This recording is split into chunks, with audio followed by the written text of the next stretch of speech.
Senhoras e senhores, boa tarde. Sejam bem-vindos e continuaremos com os trabalhos do 11º Simpósio Brasileiro de Agropecuária Sustentável e o 8º Congresso Internacional de Agropecuária Sustentável, os novos Objetivos de Desenvolvimento Sustentável em nível global. Convidamos a palestrante doutora Valdênia de Mello Moura para ministrar a palestra Cafeicultura Orgânica, da implantação à comercialização.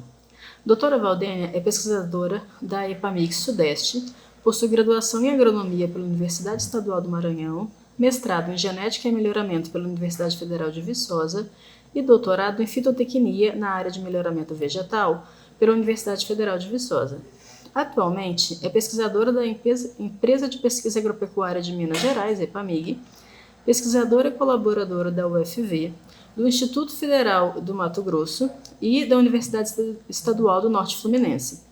Tem experiência na área de agronomia, com ênfase em melhoramento vegetal e fitotecnia, atuando principalmente com melhoramento genético, fitotecnia, café arábica, café conilon, cafeicultura orgânica, agroecológica e familiar. Olá, eu me chamo Valdênia de Mello Moura, sou pesquisadora da EPAMIG Sudeste e fico lotada em Viçosa, Minas Gerais. O tema da minha apresentação é sobre cafeicultura orgânica, da implantação à comercialização.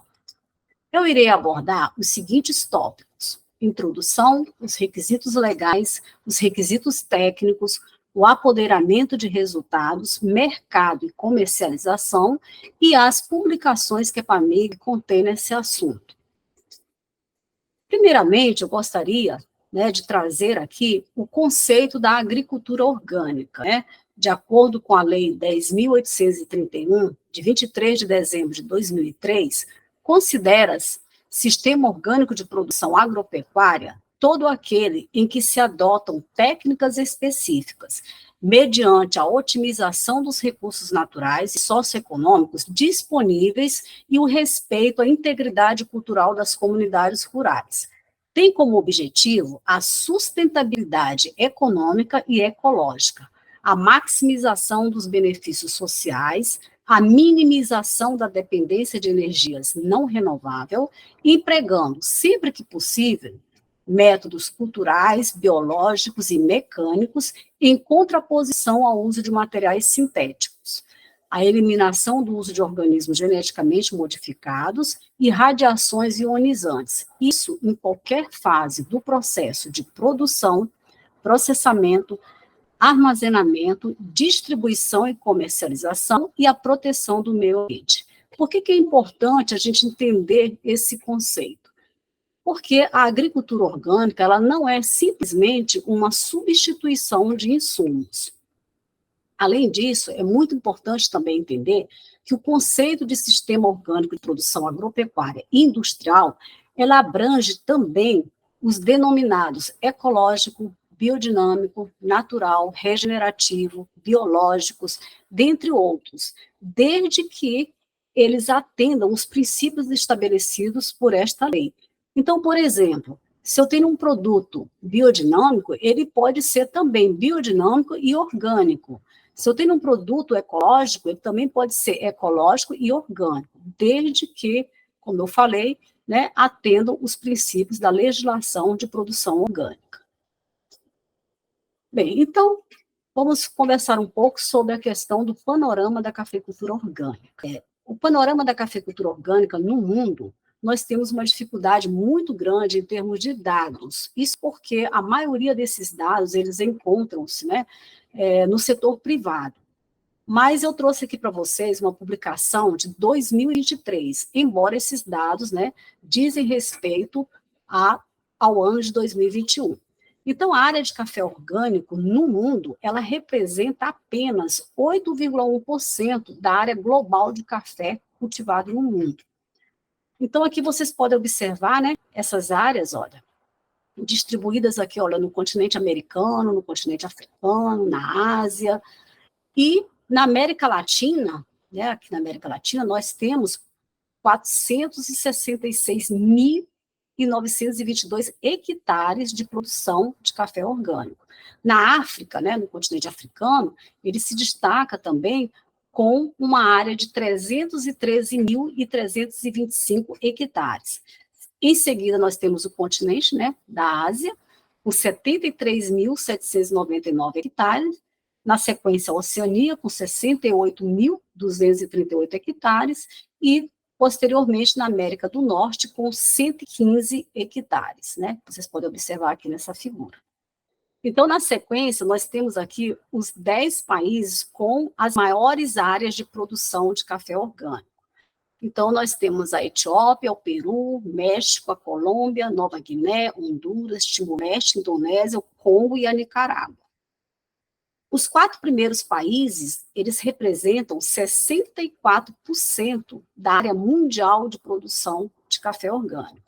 E é importante a gente verificar aqui, olha só, que no caso do Peru, quase, né, a metade da área de produção do país, ela é orgânica do café. Né? Um valor também muito expressivo é na Etiópia, que 33% da área do país de café é orgânico. E aí nós temos, né, outros percentuais em termos da relação da área produtiva de café sendo voltada para a produção orgânica. E como é que está a situação do Brasil? O Brasil, nós temos 4.718 hectares produzindo café orgânico. Isso representa uma área de 0,21% da área total de café do Brasil.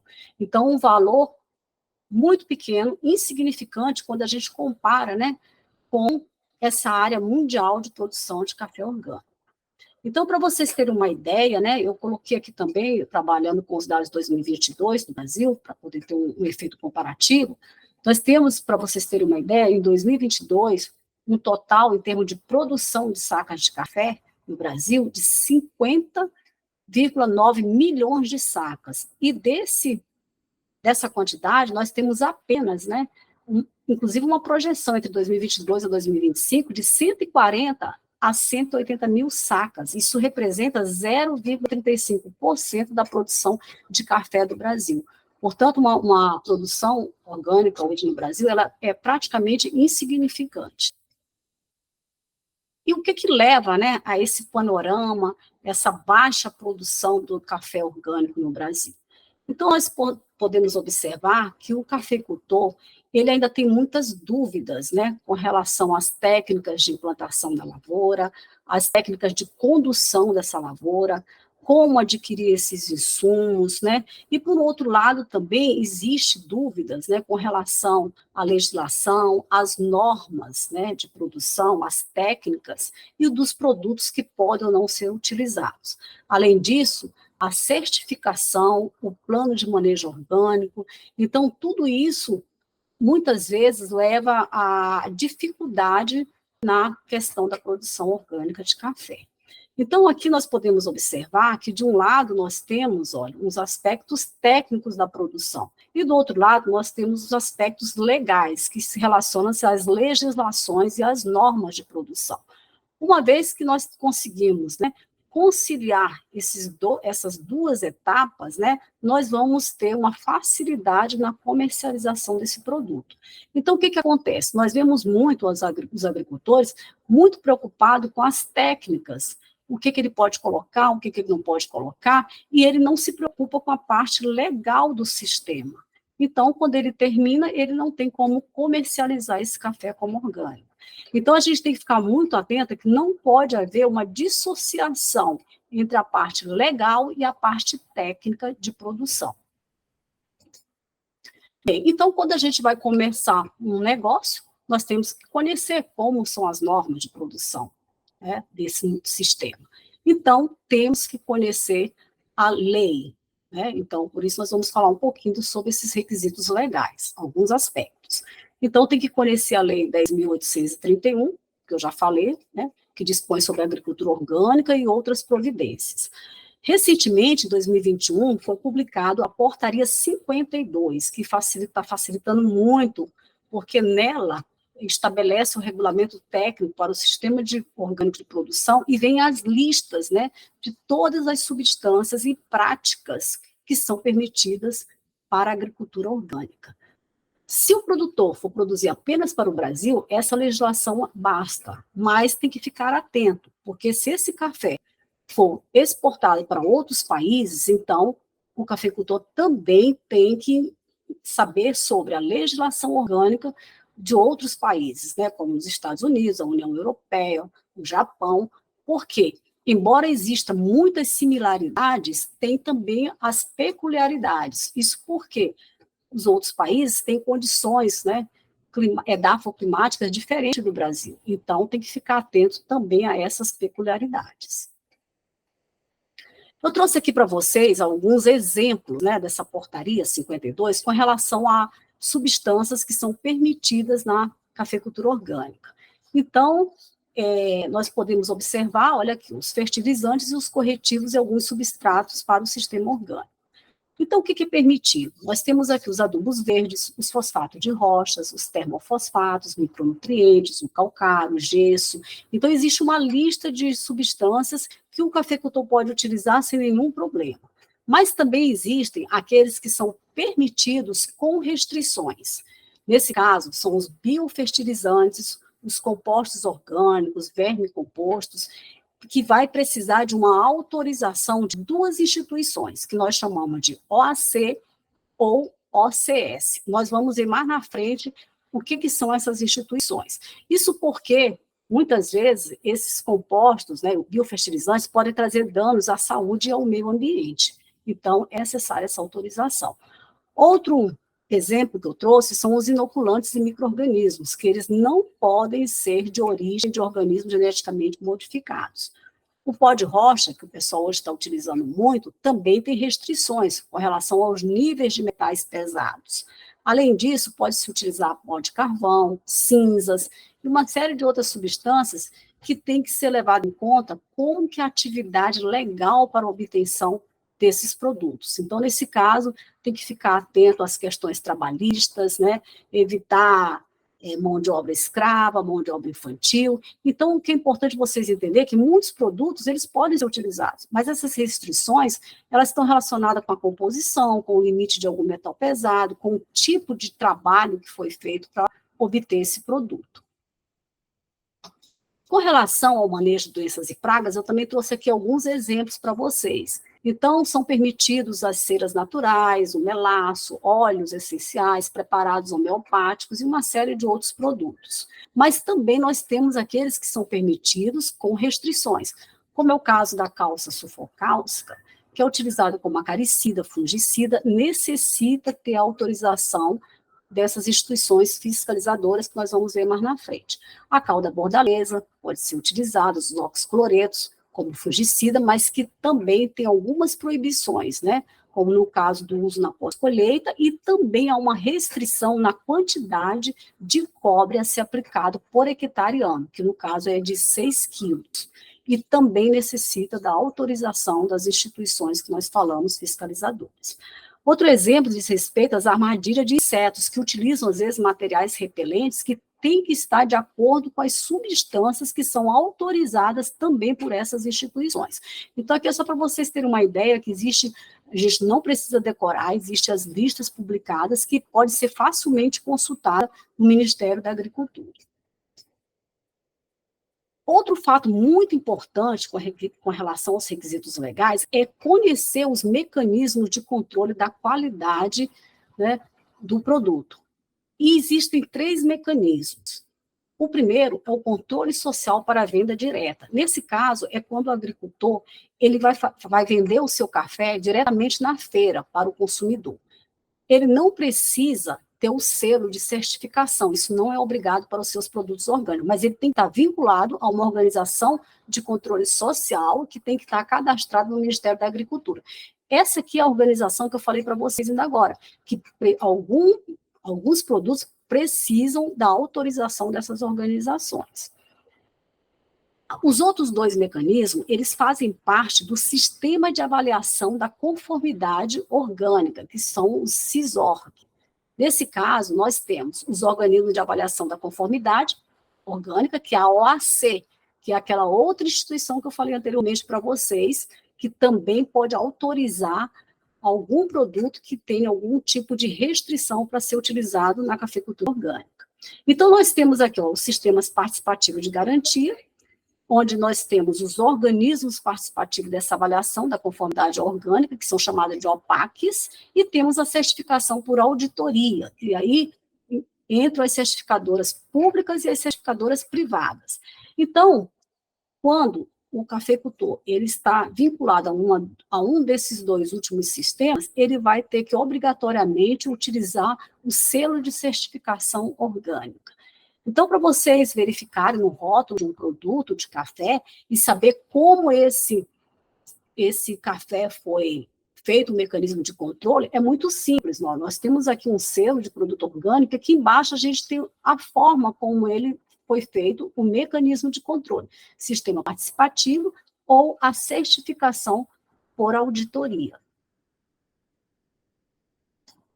Bem, então, para vocês terem uma ideia também, além do cafeicultor, ele tem que estar vinculado a alguma daquelas organizações, ele também tem que estar cadastrado no Ministério da Agricultura como um produtor de café orgânico no Brasil. Então, quem faz esse cadastro? Isso é uma responsabilidade das OACs, que nós vimos anteriormente, que é o Sistema de Venda Direta. Ele tem que estar vinculado a uma OPAC, que é o Sistema Participativo, ou a uma certificadora, que são os sistemas por auditoria. Para vocês terem uma ideia, né, nós temos hoje 1.160 produtores de café orgânico registrados no Ministério da Agricultura. Isso representa apenas 4% dos produtores cadastrados como orgânicos no país. E onde estão esses produtores de café orgânico? Eles estão distribuídos em 20 estados brasileiros. Então, nós podemos observar aqui, nessa figura abaixo, que nós temos cafeicultores orgânicos em todas as regiões do país. Temos 11% estão na região Nordeste, 3% na região Norte, 8% no Centro-Oeste, 20% na região Sul e 58% na região Sudeste. A região Sudeste e a região Sul, que são onde a gente encontra o maior número de produtores de café orgânico, nós verificamos também que existe uma cafeicultura mais empresarial, enquanto que nas outras regiões do país, essa cafeicultura orgânica é uma cafeicultura mais de subsistência. Eu vou chamar a atenção aqui a região Sudeste, né, onde encontra-se o estado de Minas, é a maior área, né, de produção, é o maior número de produtores de café orgânico, 58%, né, desses produtores concentram-se na região Sudeste. E é interessante que o estado de Minas, né, ele tem 388 produtores cadastrados no Ministério da Agricultura de café orgânico. Isso representa também 58%. Então, o estado de Minas, ele é o estado que contém o maior número de produtores de café orgânico. Além disso, nós sabemos que o estado de Minas Gerais é o maior produtor de café do Brasil e pode se considerar, inclusive, do mundo.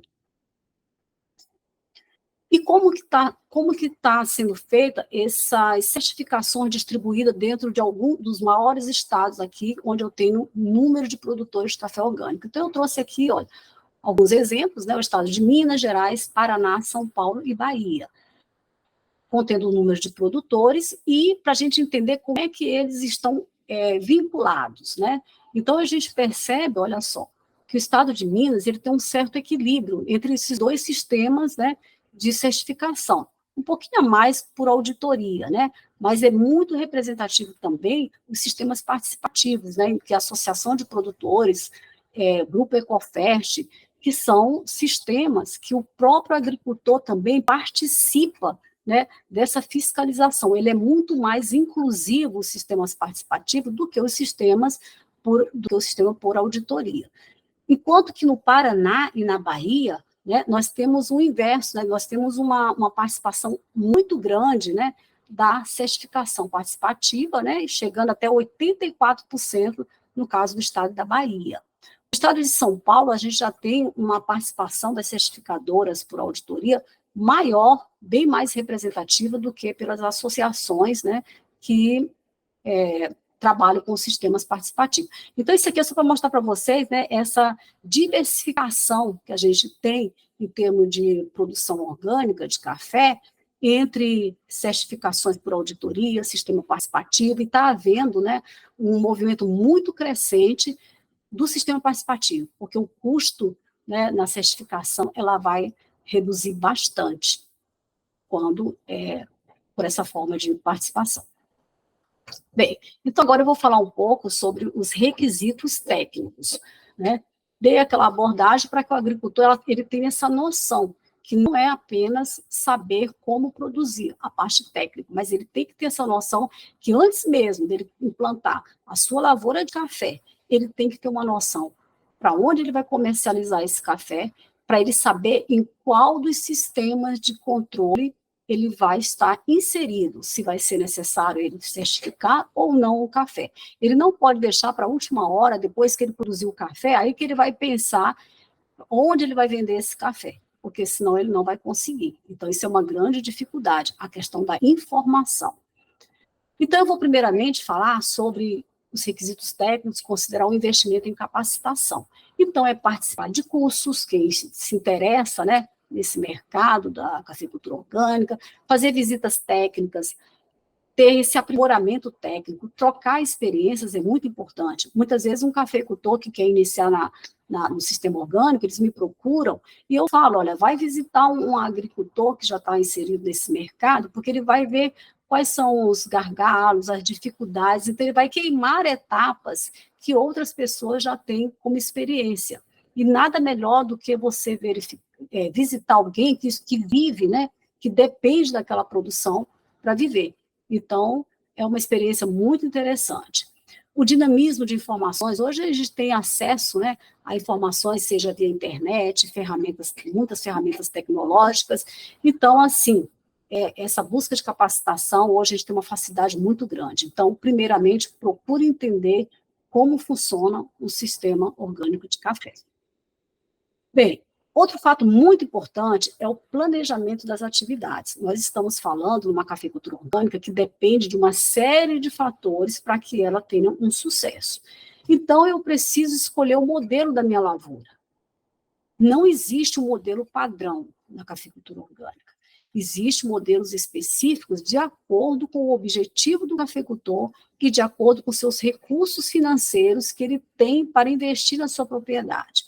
Mas sempre lembrando que o café é a prioridade em termos de produtos. Evitar também uma série de sistemas em que você tem tantas culturas que, no final das contas, o café tem pouquíssimas plantas. Então, priorizar o café. É importante nesse planejamento já saber quais são as fontes de corretivos do solo, os adubos, né? Quais produtos eu vou trabalhar, né, caso haja necessidade do controle fitossanitário. Por isso que é importante, né, conhecer a portaria 52. Se vai utilizar um composto orgânico, esse composto orgânico, ele vai ser adquirido ou ele vai ser feito na propriedade? Se ele for feito na propriedade, eu tenho que pensar quais são os materiais que eu vou utilizar e a época que eu vou começar a fazer esse composto para que, quando eu for precisar fazer uma adubação, ele já esteja pronto. Eu vou utilizar leguminosas, né, para ajudar na adubação. Eu também tenho diversas leguminosas, ciclos diferentes, então eu também tenho que ficar atento à época que eu vou plantar essas leguminosas para que, quando for necessária a utilização, ela já esteja no ponto de corte. Existem também muitos produtos comerciais que podem ser utilizados na cafeicultura orgânica, mas tem que ficar sempre atento se existe a permissão. No próprio rótulo desse produto tem que estar escrito autorizados para a agricultura orgânica. Além disso, nós temos uma série de modelos que envolvem também a arborização dos cafezais, e se for pensar nessa arborização, quais são as espécies que vão ser utilizadas, as mudas dessas espécies de plantas já tem que estar formada na época da implantação da lavoura, então isso tudo requer um grande planejamento. Como vai adquirir as mudas de café? Elas vão ser compradas ou elas vão ser feitas na propriedade? Quais as cultivares que eu vou plantar de café? Além disso, é importante também lembrar, né, das técnicas que nós temos de tanto na hora do preparo do solo, do plantio e na condução da lavoura, que envolve a análise do solo, análise foliar, o preparo da área. Então, tudo isso também tem que ser planejado. Além disso, né, dimensionar aquilo que realmente o produtor ele vai ter condições, né, de executar. Muitas vezes ele já quer começar com uma área muito grande e depois não vai dar conta de trabalhar nisso.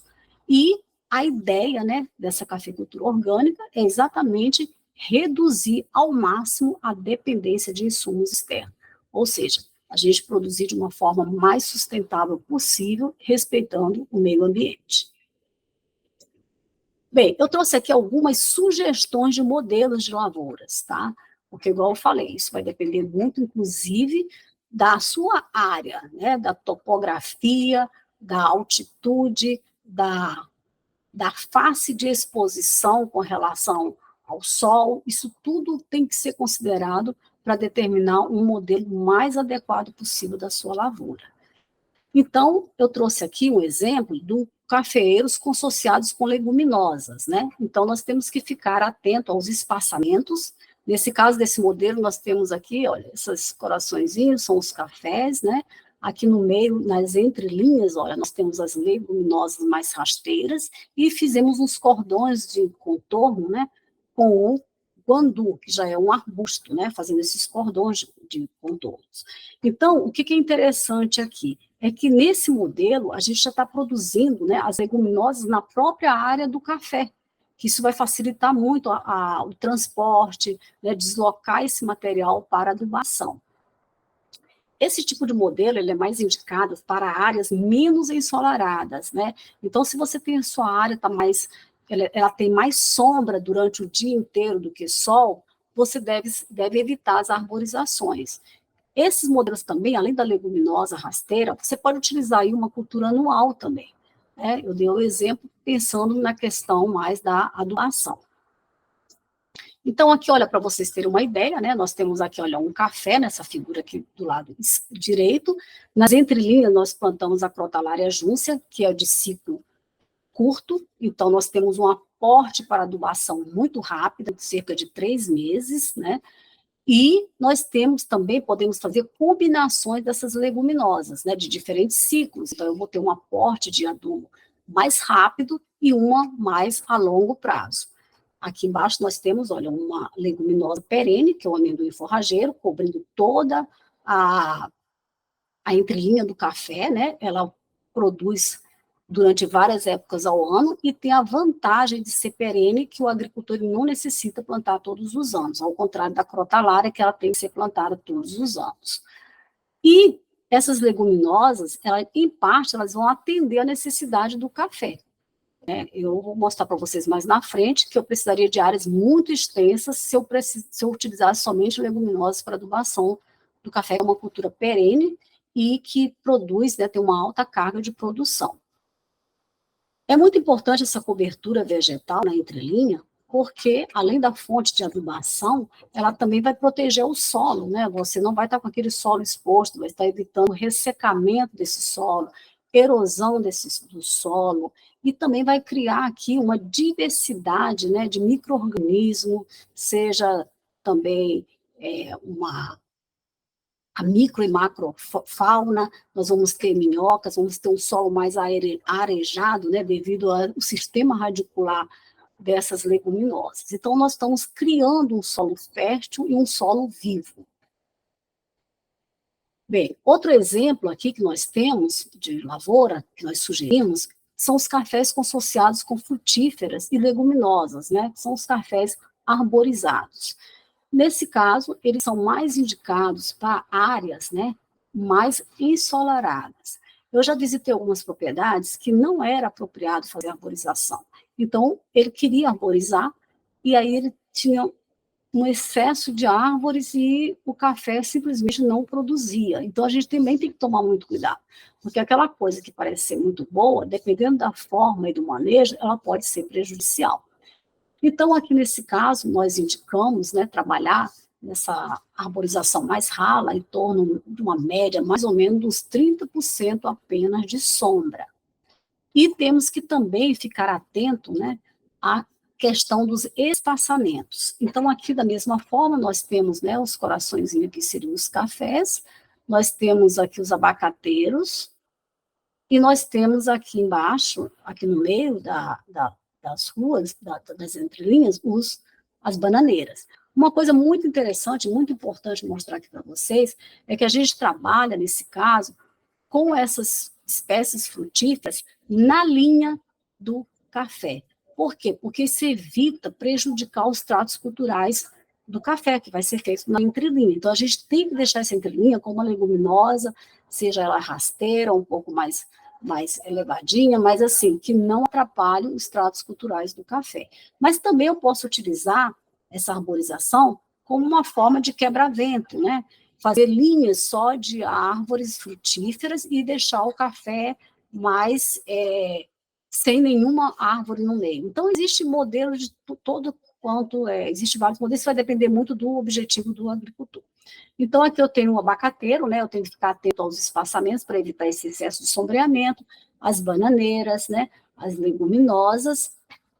E outra coisa interessante, essa distribuição, ela deve evitar ficar todas numa linha. Então, a gente deve alternar, porque aí a gente está distribuindo essa sombra no sistema como um todo. Eu trouxe aqui alguns exemplos para vocês verificarem, né? Aqui eu tenho um café, né, arborizado com abacate, bananeira, aqui eu tenho bananeira com leguminosas, mostrando aqui a produção desses cafés, que eles mantêm essa produtividade boa, mostrando aqui, olha, nesses sistemas a gente tem uma quantidade enorme de aranhas, né, é incrível, e a gente percebe também a diferença em termos de temperatura, quando a gente está trabalhando com sistemas arborizados. Então, é muito importante nesse sistema a gente pensar em espécies compatíveis com o café, e dar prioridade àquelas espécies que já são adaptadas à sua região, né? Porque isso já é um passo para, ao invés de estar introduzindo novas espécies, e pode não dar muito certo. O posicionamento dessa lavoura, ela é muito importante para a gente entender como nós vamos distribuir essas árvores. Então, a gente pensa sempre em considerar o caminhamento do sol, como também a velocidade do vento e a direção desse vento. Aí você pode estar determinando como deve ser feita essa distribuição na lavoura. Muito importante também é o manejo dessas frutíferas. Algumas pessoas acham que essas frutas vão ficar lá e não vai ter necessidade de manejar. Muito pelo contrário, os abacateiros, nós fazemos muito a poda da parte mais baixa dessa planta, para que a copa dela possa subir e fornecer uma sombra e que ele fique mais alto que os pés de café. A mesma coisa são as bananeiras. Se a gente não tomar cuidado, ela vai proliferando, ela vai aumentando aquela toceira e ela começa a derrubar, inclusive, os pés de café. Então, a gente tem trabalhado, mantido com 3 pseudocaules e sempre o caminhamento das bananeiras, a gente tenta manter sempre naquele local da linha, evitando exatamente que essas bananeiras começam a se expandir para as entrelinhas do café. Então, tem que ter o manejo dessas frutíferas. Esse sistema, eles têm uma série de benefícios, né? Como fonte de adubação, nós utilizamos essa bananeira, né? Quando nós vamos cortar, fazer a poda, a manutenção, nós utilizamos para adubação do café, que é riquíssima em potássio. Né, as folhas das bananeiras, as folhas das frutíferas. Então, nós temos uma série de benefícios que vão ajudar nessa fonte de adubação.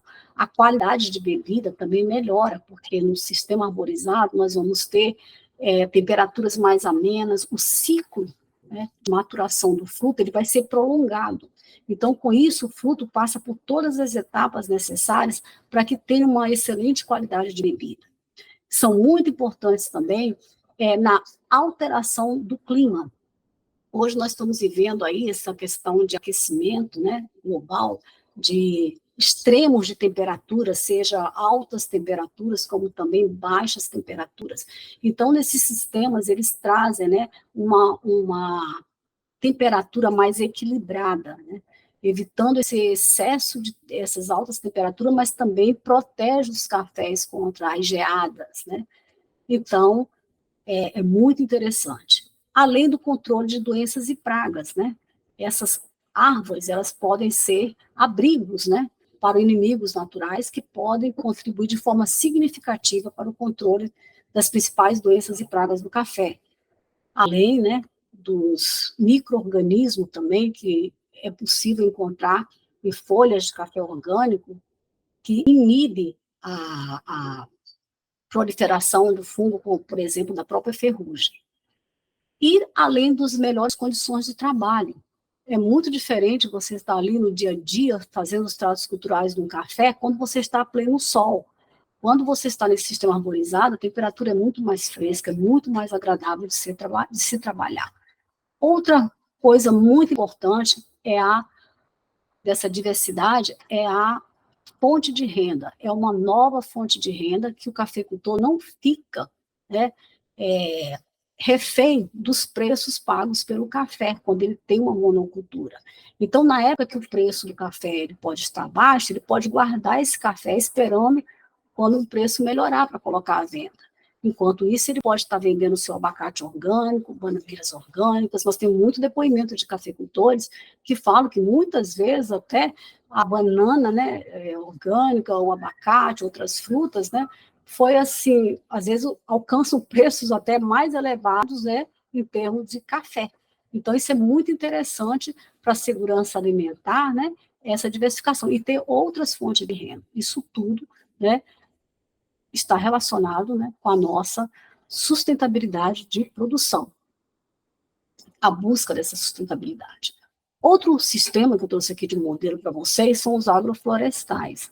Esses sistemas já são sistemas mais complexos, né, porque já tem uma maior quantidade de espécies de árvores envolvidas, né, na produção, junto com o café.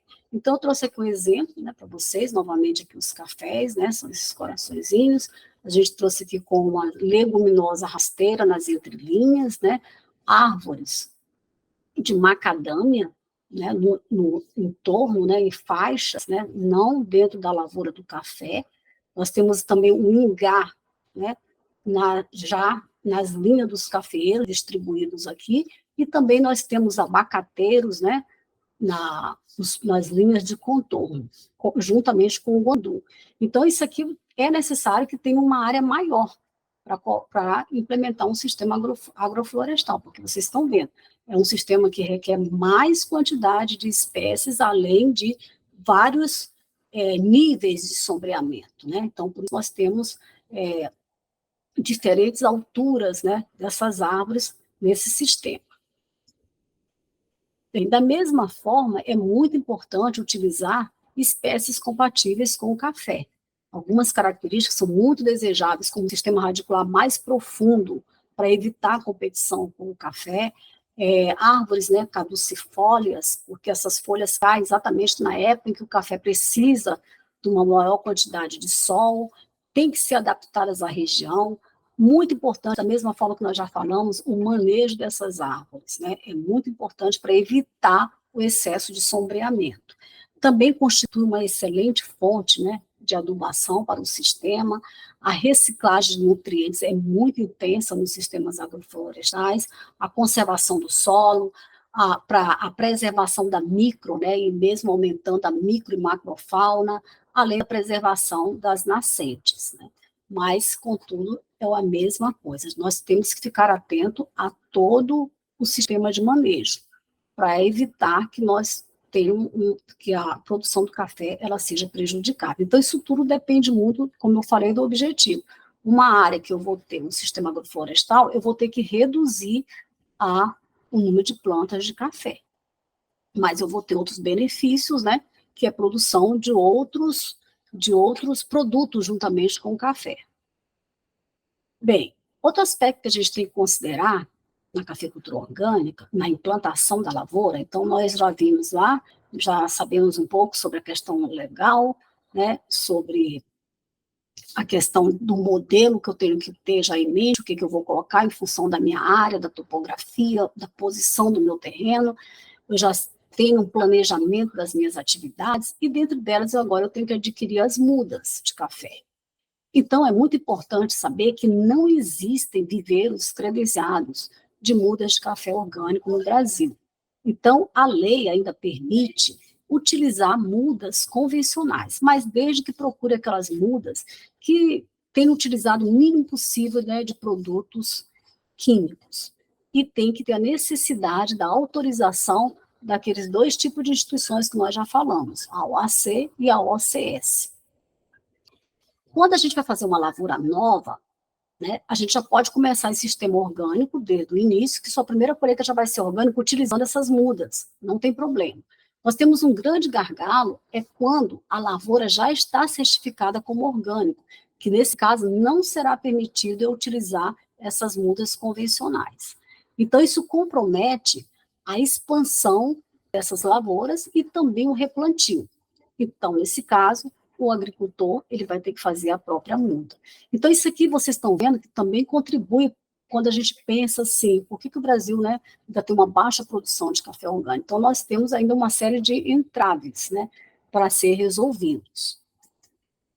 Bem, então nós fizemos alguns trabalhos de pesquisa participativa aqui na EPAMIG e nós fizemos uma adaptação, né, do substrato e do modo de produção de mudas convencionais. Então, nós produzimos, né, as nossas mudas e também, como foi um trabalho participativo, os agricultores também tiveram essa oportunidade de estar, né, adquirindo, né, todo esse conhecimento juntamente conosco. Então, para o metro cúbico de substrato, nós utilizamos 700 litros de terra peneirada, que pode ser de barranco ou solarizada, né? O barranco ele é mais fácil, e desde que você tire esse solo a uma profundidade de 60 centímetros, mais ou menos, é onde a gente tem uma menor incidência de patógeno do solo, como também a presença de sementes de plantas invasoras.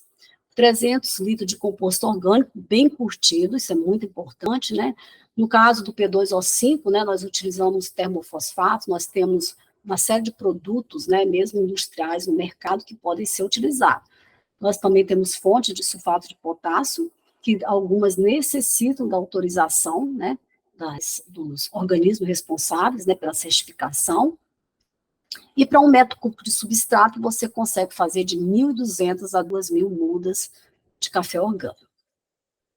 Aqui, embora a gente esteja mostrando, né, produtos mais industrializados, isso aí também pode ser substituído pela palha de café, por né, outros produtos que o agricultor tem. A única coisa que ele tem que entender é que esses produtos têm que estar prontamente, tem que ser de rápida, né, decomposição e prontamente disponível para as mudas, até por causa do ciclo que é muito curto. Então, aqui mostrando esse trabalho, juntamente com os agricultores, né, um sistema aqui de solarização, para vocês verem, né, outros com só a terra de barranco, o enchimento das sacolinhas, os cuidados. Olha, viveiros não precisa ser um viveiro sofisticado, nós temos viveiros mais rústicos, é aquilo que o agricultor tem de material disponível na sua propriedade. As mudas aqui já formadas, nós selecionando e já transportando essas mudas para a lavoura. Bem, já sabendo que pode se utilizar, né, tanto mudas convencionais como as mudas orgânicas, dentro do que eu expliquei, nós também temos que saber que cultivar, plantar. Então, diante dessa dúvida dos cafeicultores, nós executamos outras pesquisas também de forma participativa com diversas comunidades de agricultores familiares. Eu trouxe aqui 3 exemplos para vocês, né, em locais com diferentes condições edafoclimáticas, Araponga, Espera Feliz e Catuné. Então, aqui mostrando para vocês, né, como esse trabalho foi feito junto com essas comunidades, nós instalamos, né, as unidades experimentais, plantamos o café, vocês estão vendo aqui a linha do café, uma cobertura morta, né, para ajudar a reter a umidade do solo, a controlar as plantas competidoras. E aqui vocês estão vendo, olha só, na entrelinha do café, a gente precisa também fazer o preparo desse solo, não é simplesmente chegar lá e jogar a semente, porque senão vai haver uma competição com essas mudas de café, que no início elas são extremamente sensíveis à competição. Então, é necessário fazer esse preparo do solo. E aqui nós estamos semeando uma crotalária junca, que já está aqui, ó, na época de cortar e ser utilizado como adubação verde, que é mais ou menos, né, no início, quando vai começar o florescimento. Então, mostrando aqui para vocês, olha, uma área de café orgânico, um café muito produtivo e muito saudável, em termos de doenças e pragas. Aqui a colheita, os cafeicultores participando também de todo o processo de produção. Eu trouxe aqui um exemplo, né, de um resultado desse trabalho de Espera Feliz, para vocês terem uma ideia, né? Nós testamos 30 cultivares de café, aqui nós temos as mais produtivas, né? E eu destaquei, né, essas 7 primeiras, né, com produções acima de 50 sacas de café beneficiado por hectare. O que eu queria mostrar aqui para vocês é que nós também avaliamos, né, as doenças, pragas e uma série de outras características, mas eu trouxe aqui as doenças para mostrar como que esse sistema, ele controla naturalmente as principais doenças e pragas do café. Então, veja só, nós utilizamos uma escala de 1 a 5 de notas, né, de severidade de algumas doenças. Então, para vocês terem uma ideia, o 1 é a ausência de sintomas, e o 5, né, são sintomas intensos. Então, aquela severidade de ferrugem, olha só, ela ficou entre 1 e 2, então ela está quase que, né, de resistente a poucos sintomas. Eu trouxe uma folha ilustrativa, mas não é a folha do experimento, é só para vocês verem o que é a doença da ferrugem. Já a cercosporose, os sintomas foram moderados, e o ataque de bicho mineiro, ele também ficou muito próximo de pouco ataque de bicho mineiro. E o que nos surpreendeu também é que, por exemplo, nós temos aqui, olha só, uma cultivar que ela não tem resistência genética à ferrugem, e ela produziu, ó, basicamente, né, muito próximo das cultivares com resistência. Isso quer dizer que eu posso utilizar ou não as cultivares com resistência à ferrugem. Se o seu sistema, né, estiver com uma boa adubação e essas plantas estiverem bem nutridas, é possível sim. Mas, se o cafeicultor não fizer todos esses cuidados, eu aconselho que não utilizem cultivares susceptíveis à ferrugem, porque a nutrição tem tudo a ver também com a resistência a doenças e pragas, é a mesma coisa. Se a gente não está bem nutrido, nós estamos muito susceptíveis, né, as doenças as doenças, né? Podemos pegar um vírus, uma bactéria, do mesmo jeito funciona a planta. Então, é muito importante essa questão do manejo. Né? É muito importante uma orientação técnica para que as plantas elas realmente se tornem, né, de uma certa forma, resistentes com essa forma de manejo. Outro aspecto muito importante é a adubação.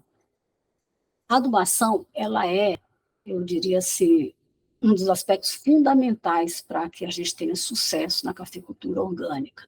Então, é importante a análise do solo. Muitos cafeicultores, eles não fazem análise do solo, eles não têm noção, né, que tem necessidade de reposição para o solo, em termos de nutrientes. A composição química de todos os materiais que vão ser colocados tem que ser feita uma análise, porque eu não tenho como, né, fazer um cálculo de adubação se eu não sei o que eu estou colocando naquele material. E também tem que ver se está de acordo, né, se ele é permitido na portaria 52. Um dos maiores gargalos que nós temos é a adubação nitrogenada. Além disso, a gente tem que pensar também no equilíbrio entre os nutrientes, né? A cercosporiose, né, ela aparece quando a gente tem um desequilíbrio entre o nitrogênio e o potássio. Então, não é uma doença que está relacionada diretamente com a nutrição mineral. Então, por isso que eu falei, né? Se a gente, às vezes, tem uma baixa severidade de uma doença, porque a planta também está bem nutrida, está bem equilibrada aqueles nutrientes. Com relação ao composto orgânico, que a gente utiliza muito, é também importante saber a composição deles, porque, como eu falei para vocês, existem restrições contra alguns nutrientes. Por exemplo, nós temos limite de níquel, nós temos limite de cobre, né? Nós temos limite do zinco, isso tudo, né, está contido na portaria 52. Além disso, é muito importante o armazenamento desse composto. Muitas vezes, a gente vê o composto a céu aberto, perdendo nutrientes, como o nitrogênio, que volatiliza com muita facilidade. Então, o agricultor, o cafeicultor, ele tem que tomar esses cuidados, né? Não só com a qualidade do seu composto orgânico, mas também com o armazenamento desse composto. A complementação, às vezes, é necessário fazer com outros produtos, como as leguminosas, as tortas de mamona. Isso vai depender daquilo que o agricultor tem para investir ou que ele tem na própria propriedade. Os cálculos dessa adubação, a gente faz com relação à referência nossa, é a quinta aproximação, tá? Para que a gente possa, né, suprir a demanda do café nas diversas etapas do seu ciclo. trabalhamos com análise de solo e análise foliar. Como eu falei, desde o preparo, do plantio, nós temos o primeiro ano, o segundo ano pós-plantio e temos a etapa de produção do café. Então, todas essas fases, todos os anos, nós temos que fazer essa análise de solo para acompanhamento e análise foliar. E nós temos, como eu já falei antes, também os adubos orgânicos comerciais, que eles podem ser utilizados, mas também tem que ser analisado. Não basta o que vem no rótulo, às vezes, porque ali, às vezes, não vem todos os macro e micronutrientes. Então, é necessário a análise desse material orgânico antes da utilização. Eu trouxe aqui algum exemplo do nitrogênio, porque o nitrogênio é o maior gargalo que nós temos. Então, eu trouxe aqui alguns exemplos da adubação de plantio, né? Então, fontes de materiais orgânicos, nós temos muitas, mas por isso que é importante a gente saber a composição, porque quanto mais pobre o material, maior a quantidade que eu vou ter que adquirir para fazer essa adubação. Né? Então, aqui, por exemplo, nós temos um esterco de curral, que eu vou usar 3 a 5 quilos por cova de café no plantio. Mas olha só, a torta de mamona, eu já usaria 0,5 a 1 quilo. Por quê? Porque a torta de mamona nós temos 5 a 6% de nitrogênio, enquanto que o esterco de curral tem em torno de 1,5% de nitrogênio. Então, eu vou precisar de um aporte muito maior em termos de quantidade. Então, eu tenho que me programar para isso.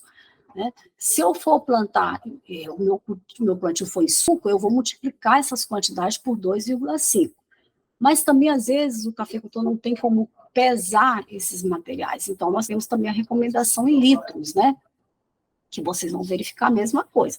Quanto menor a quantidade, menor percentual de nitrogênio nesse material orgânico, maior será a quantidade. Da mesma forma, a gente multiplica por 2,5 quando a gente pensa em litros por metro de sul.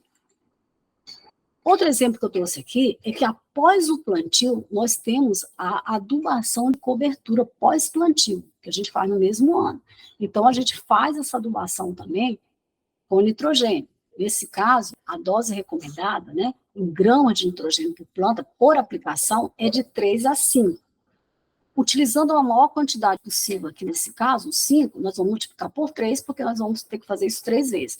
Então, a gente necessitaria de 15 gramas de nitrogênio por planta no total, considerando as 3 aplicações. Então, da mesma forma, se eu for utilizar uma cama de frango, olha, que eu tenho 2,5% mais ou menos em média de nitrogênio, eu usaria 6,6 quilos, né? Ou seja, 600 gramas, né? Usando a torta de mamona, isso vai reduzir. Então, isso aqui é para mostrar para vocês por que é importante saber a composição desses materiais orgânicos. Eu não posso colocar a mesma quantidade de um material que é pobre e um material rico em nitrogênio. Então, isso aí a gente tem que considerar durante toda a condução da lavoura. Então, depois que eu fiz o plantio, eu tenho o pós-plantio no mesmo ano, e depois nós temos o primeiro ano pós-plantio, o segundo ano pós-plantio, e aí o café entra na fase de produção. Essa fase de produção, a adubação vai ser feita de acordo com a carga esperada que eu vou ter na safra. Então, nós temos as tabelas, e aí daí a gente tem essa noção. Isso que eu estou falando para vocês, eu estou me referindo apenas ao nitrogênio, mas isso tem que ser feito, né, com potássio, com fósforo, né? Nós temos também que ficar atento aos micronutrientes. Eu trouxe apenas esse exemplo para vocês entenderem um pouco, né, dessa questão da adubação orgânica no café. Outro aspecto muito importante, que muitas pessoas não levam em consideração, são os resíduos, né, desses materiais orgânicos que ficam no solo. Então, quando você for fazer um cálculo de adubação, tem que considerar isso, porque senão a gente começa a colocar um excesso de adubo orgânico, toneladas e toneladas naquela lavoura de café. Então, olha só, para vocês terem uma ideia, o nitrogênio, no primeiro ano, né, vai ficar ainda, né, um resíduo de 50% no solo. E do segundo até após o terceiro ano, isso vai, né, reduzindo. Então, a gente tem que ter a recomendação do nitrogênio e descontar aquilo que ainda tem de resíduo no solo. Porque senão, se eu não fizer essa consideração, à medida que o café vai aumentando a produção, eu vou só aumentando essa quantidade de nitrogênio que eu estou colocando no solo. Então, a gente tem que considerar isso.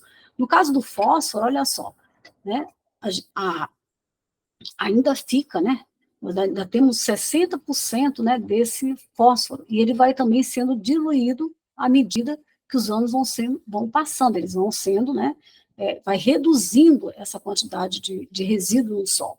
No caso do potássio, não. No primeiro ano, ele já vai ter consumido todo aquele potássio, tá certo? Bem, então aqui eu estou mostrando para vocês alguns trabalhos que nós temos, nós já fizemos muita coisa nessa área de pesquisa de adubação orgânica para o café, né? E na pesquisa participativa. Então, aqui mostrando para vocês, olha, a gente sempre, né, tem uns encontros com os agricultores, né, a proposta de trabalho que a gente tem, isso tudo é discutido com os agricultores, eles participam disso, né, de todo esse processo, e nós aqui estamos numa lavoura de café em que a gente está testando uma série de espécies de leguminosas para adubação do café. Além disso, olha só, aqui então nós temos várias espécies de leguminosas na entrelinha, além disso nós também testamos outros materiais que os agricultores, eles têm na sua propriedade, né? Seja bananeira picada, seja um composto orgânico, seja folha de safes. Então eu coloquei alguns exemplos, olha. Muitas vezes, olha, a palha de café, ela é riquíssima, né? Tem muito potássio, que é um produto, um subproduto do café, nós temos a água residuária do café em algumas propriedades, então tem muita coisa, né, disponível na própria propriedade do agricultor, e que muitas vezes ele não utiliza por falta de informação. Isso tudo, se o máximo que ele puder reutilizar esses resíduos, né, que são fontes de adubação, ele vai ter uma dependência menor de insumos externos. Então, o custo de produção dele vai cair bastante, inclusive.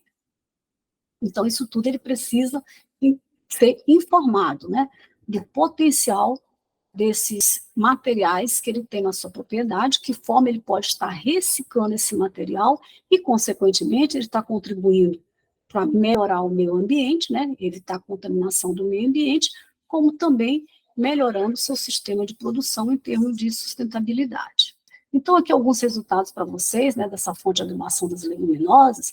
É importante eu conhecer também como que é a fixação, né, de nitrogênio dessas leguminosas. Então, eu trouxe aqui uns resultados, né, dos trabalhos que nós fizemos, para vocês terem uma ideia aqui, olha só, a quantidade de nutrientes, né, que essas leguminosas elas podem fornecer para o café. O detalhe é que eu precisaria de áreas grandes, né, para mim poder, se a minha adubação fosse apenas de leguminosa, que isso não compensa, né? Então, para vocês terem uma ideia aqui, olha, nutrientes por quilos por hectare. Isso aqui é a quantidade, né, dos nutrientes na biomassa seca dessas leguminosas. Então, olha a quantidade de nitrogênio, né? Tem uma crotalária, o bandu, labilab, a mucuna anã, mas eu precisaria de áreas muito extensas. Então, o que eu posso fazer? Eu posso utilizar essas leguminosas nas entrelinhas e complementar essa adubação nitrogenada com outras fontes, né? Não utilizar apenas uma, porque é praticamente inviável.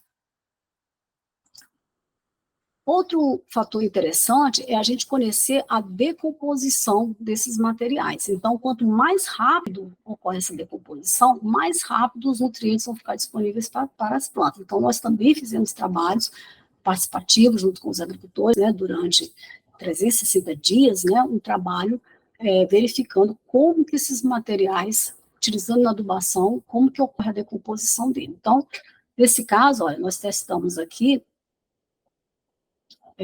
a torta de mamona, a cama de frango, a palha de café, o esterco de gado, um composto comercial, e nós verificamos que eles, olha, mais da metade deles ocorreu, né, a decomposição antes dos 60 dias. Mais da metade desses materiais foram decompostos. Enquanto que outros materiais, como a bananeira, né, os safes, que são materiais mais resistentes à decomposição, são materiais, eles foram mais lentos, né, essa liberação de nutrientes. Então, isso é muito interessante, porque a gente pode ter, né, nutrientes em diversas etapas do sistema de produção. Mas também é importante para a gente poder fazer misturas desses materiais, né, que não liberem tão rápido, mas também não seja tão lento. Então, todas essas informações são interessantes. Bem, outro fato que hoje nós estamos vivendo, né, uma época além da questão da pesquisa, né, em termos de técnicas, mas também em termos de insumos, né, hoje no mercado. Então, é muito importante também trazer para vocês que hoje nós temos um mercado emergente no Brasil, né, com grande impacto na redução de custos e para a sustentabilidade de produção. Né? Esses insumos alternativos, hoje nós temos remineralizadores, né, que existe uma lei que define e que regulamenta, né, o decreto e algumas instruções normativas que regulamentam o que é um remineralizador. Tá? E esses remineralizadores, eles têm, né, sido utilizados muito na cafeicultura orgânica e têm trazido melhorias nas características químicas e físicas do solo. Ele contribui para a regeneração daquele solo. Então, ele não é só um adubo químico, né? Ele é rico em alguns nutrientes, então, por isso é importante conhecer a composição desse remineralizador. Alguns têm uma quantidade muito elevada também de cálcio e magnésio, então, com isso, muitas vezes, o cafeicultor não tem necessidade de fazer uma calagem, né? E também, né, já se constatou que esses remineralizadores, eles também são fontes, né, de nutrientes para os micro-organismos.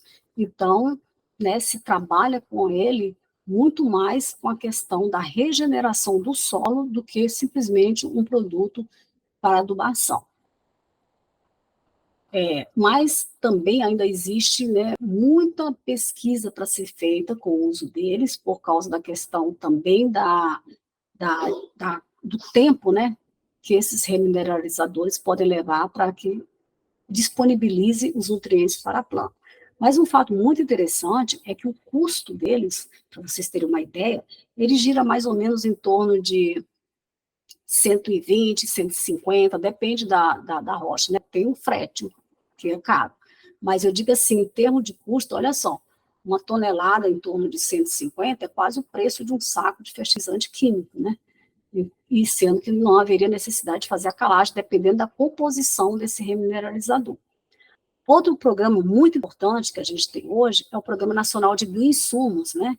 E também tem um decreto que regulamenta, agora em 2020, né, a produção dos biofertilizantes, né, do controle biológico, e que isso tem estimulado muito a produção industrial, o surgimento de biofábricas e a própria produção realizada pelos agricultores, que é denominada de on-farm. Obviamente que vai, né, haver uma normatização, porque também existem riscos, né, nesse tipo de produto. Mas é mais uma opção para o agricultor e uma opção de baixo custo.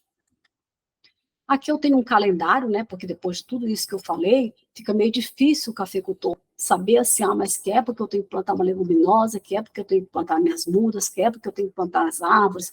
Então, a gente, juntamente com os cafeicultores, os agricultores familiares, dessas pesquisas participativas, nós elaboramos um calendário, né, para que a gente tivesse uma orientação de cada atividade na época que fosse, né, de acordo com o mês para ser realizado. Depois de todos esses nossos trabalhos, né, além da participação dele no dia a dia, nas atividades, nós também, na conclusão dos trabalhos, nós vamos fazer o apoderamento desses resultados. Então, as comunidades visitam umas às outras, os cafeicultores, né, os agricultores que onde estão as nossas unidades, eles também vão contar a experiência deles. Nós também avaliamos o trabalho, né, verificamos o que a gente pode melhorar, quais são as críticas, né, quais foram os nossos gargalos, o que a gente pode estar aprimorando nesse sistema de produção. Com relação ao mercado e à comercialização, isso é muito importante, porque qualquer pessoa que tem um produto, né, que cultiva alguma coisa, ele tem que se preocupar onde ele vai vender esse produto. Então, o mercado do café orgânico, ele ainda é um mercado que não tem muita liquidez, né, como o mercado dos commodities do café. E não há um preço pré-definido no mercado de cafés orgânicos. Então, para vocês terem uma ideia, eu trouxe aqui um valor de referência entre 2017 e 2022. Né, no mercado internacional, a saca gira em torno de 400 a 650 dólares, né, um café de melhor qualidade de bebida, e nós temos também 350 a 500 dólares por saca, uma bebida normal. Né? Daí a importância dos cafeicultores eles estarem organizados em cooperativas e associações, porque para que esse café atinja o mercado internacional, é necessário ter volume. Né? Então, um agricultor sozinho ele não vai conseguir vender esse café dele como orgânico. Então, daí essa importância. Além disso, né, o custo com as certificadoras também vai baratear, quando se trata das cooperativas. Os grandes produtores, eles podem, né, muitas vezes eles têm recursos, né, para contratar uma certificadora, agente de negociação, enquanto que os cafeicultores familiares, realmente, a cooperativa é o melhor caminho. No mercado nacional, a saca de café orgânica está girando em torno de R$ 1.300 a R$ 2.500. Eu trouxe aqui alguns exemplos, né, de associações, de cooperativas, né, que dão muito certo no Brasil de cafeicultores orgânicos, né, em que elas englobam desde pequenos cafeicultores, médios, grandes, né, e para que tenha aquele máximo do volume para que esse mercado ele possa ser garantido essa produção para abastecer o mercado. Então, eu trouxe aqui o exemplo da COB, que vocês podem, inclusive, acessar o site e ter muito mais detalhes como funciona essa associação. Ela foi fundada em 98, tem cafés orgânicos, né, e sustentáveis. A sede fica em Machado, mas já tem, inclusive, filial em outro estado, né, como em São Paulo. E aqui mostrando, né, algumas para onde, né, eles exportam esse café. Então, eles têm café na Europa, no Japão, nos Estados Unidos, e eles são certificados também, além de orgânico, eles têm o Fair Trade, que é o mercado justo, né? Então, para vocês verem que, às vezes, numa associação de cafeicultores orgânicos, nós também podemos ter outros tipos de cafés sustentáveis. Eu trouxe outro exemplo aqui da Copfam, que fica em Poço Fundo, Minas Gerais, foi fundada em 2003, né? Eles são certificados, né, por auditoria, que eu falei, que numa cooperativa esse custo vai baratear bastante. No caso, tem a Flor e o IBD. Eles têm um café exclusivo lá de mulheres, que é o café feminino, que tem um nicho de mercado especial, inclusive. E o mercado interno deles é mais na região sul e sudeste. Eu trouxe aqui alguns números, né, de 2017, que estavam disponíveis em publicações, mostrando para onde esse café é exportado. Então, eu vi aqui 2016, 2017, olha, uma grande quantidade foi exportada para a Alemanha, né? Os Estados Unidos, em outros anos, né, a maior quantidade desse café foi para os Estados Unidos. E em 2015, 2016, a gente tem aqui no Reino Unido. Então, mostrando também essa diversificação, né, de países que importam esse café. Outra cooperativa interessante que eu trouxe aqui para vocês conhecerem é a Coorgânica, né, que também vocês podem acessar os sites e ter mais detalhes. Ela é mais recente, foi fundada em 2017. Ela tem a comercialização do Programa Nacional de Alimentação Escolar, estão inseridos nisso, tem 66 membros, eu achei interessante porque eles não têm só café, né, eles têm outros produtos, fruta, leite, queijo, naquele sistema da venda direta. Ele tem uma abrangência também no estado de São Paulo e Minas Gerais, e tem uma participação efetiva da Emater. Eles trabalham muito com essa parte da certificação participativa, né? Estão indo para esse sistema, né? Para evitar as certificações por auditoria. E a exportação do café deles é mais para a Europa e Estados Unidos. Aqui eu trouxe também que esses cafés orgânicos, eles concorrem nesses prêmios, né, que existem no Brasil inteiro.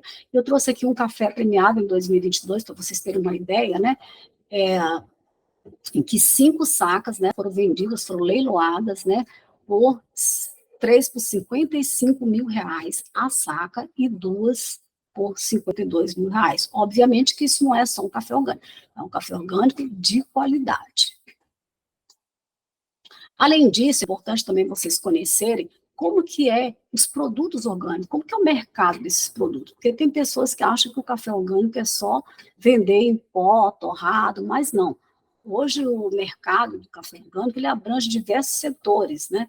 Então nós temos o café torrado e moído, nós temos o café em grão torrado, nós temos as cápsulas de café orgânico, temos os sachês de café orgânico, o café instantâneo, né? Tanto certificado por auditoria, como nós também temos as certificações por sistema participativo, do café torrado e moído, do café em grão. Então, assim, o mercado é muito grande em termos de produtos. Com relação às nossas publicações, eu trouxe aqui o Informe Agropecuário, que é uma publicação muito importante, que é para a Milipem. Então, nós temos a publicação específica aqui do café orgânico e outras publicações, né, que envolvem a agricultura familiar, cafeicultura familiar, agroecologia, e mais recentemente nós temos a publicação dos remineralizadores e a fertilidade do solo e os bioinsumos, né, das biofábricas à produção nas propriedades rurais. Além disso, nós temos nossos livros também, que contêm informações sobre os sistemas arborizados, sobre sistemas de certificação, sobre técnicas de produção de café orgânico. Eu deixo aqui o meu muito obrigado a todos vocês e o meu contato, valdenia@epamic.br, meu telefone, caso haja alguma dúvida. Agradeço também os nossos parceiros institucionais e agentes financiadores dos nossos trabalhos. E convido a todos para tomar um cafezinho. Obrigada. Agradecemos, doutora Valdênia de Mello, pela sua presença e excelente palestra.